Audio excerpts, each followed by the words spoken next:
Hey, what's up? So you want something like this, but you don't know how to use CSS.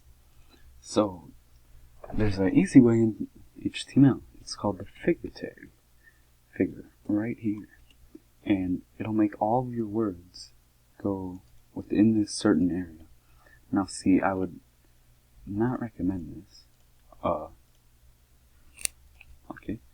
But like, it'll actually put it in the middle and it'll put it down. I put my words in the middle, like, with CSS.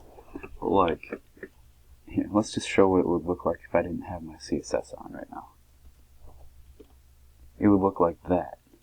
But it would still have some space on the top and some space on the bottom, more than it does to start.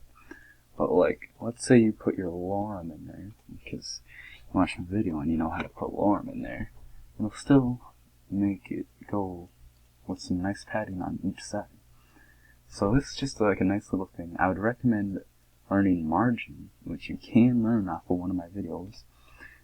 It's the margin tag in CSS, and then I'll do the exact same thing. But if you don't know how to do CSS, that's okay, you got the figure tag. Thanks for watching, see ya, goodbye.